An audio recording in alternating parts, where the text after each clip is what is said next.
દિવાળીનો તહેવાર નજીક છે ત્યારે લોકોમાં ઉત્સાહ હોય છે ખરીદીનો. લોકો કપડાં, મીઠાઈ, ફટાકડા, કલર વગેરે જેવી વસ્તુઓની ખરીદી માટે નીકળતા હોય છે.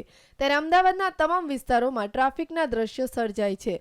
જ્યાં પણ લોકો ખરીદી માટે રોકાય છે ત્યાં રોડ પર જ વ્હીકલ પાર્ક કરી ખરીદી માટે નીકળી જતા હોય છે, જેથી રોડ પર ખૂબ જ ટ્રાફિકની સમસ્યાઓ સામે આવે છે. પરંતુ આ બાબતે ટ્રાફિક પોલીસના અધિકારીઓ કોઈ પણ કાર્યવાહી કરતા નથી. ટ્રાફિકના ઉચ્ચ અધિકારીઓ ટ્રાફિકના નિયમોનું કડક રીતે પાલન કરવા માટે કોઈ પણ લોકો નિયમ પાલન કરાવવા ફરમાનો કરે છે, પરંતુ રોડ પર ટ્રાફિક જામને હલ કરવા માટે કોઈ જ કાર્યવાહી કરતા નથી.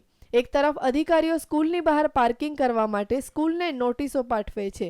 કોર્પોરેશન જ્યારે કોઈ બિલ્ડિંગમાં પાર્કિંગ નહીં હોવા છતાં બિલ્ડિંગને પરમિશન આપે છે. બાદમાં બિલ્ડિંગે બહાર પાર્કિંગ હોવા બદલ સ્કૂલને નોટિસ પાઠવવામાં આવે છે, પરંતુ રોડ પર જે ટ્રાફિક જામ સર્જાય છે તેના માટે કોઈ જ કાર્યવાહી કરવામાં નથી આવતી. દરેક સિગ્નલ પર પોલીસ કર્મીઓ માત્ર મેમો આપવામાં વ્યસ્ત રહે છે. બીજી તરફ ટ્રાફિક જામ હોય છે તેને હલ કરવા કોઈ જ કાર્યવાહી હાથ ધરવામાં નથી આવતી. સામાન્ય જનતાને આ ટ્રાફિક સમસ્યાનો સામનો કરવો પડે છે. તેના માટે જવાબદાર કોણ એ મહત્વનો સવાલ બની રહ્યો છે. કેમેરામેન ગુરુબક્ષ સંધુ સાથે કશ્યપ જોશી, ન્યૂઝ ઓનલાઈન, અમદાવાદ.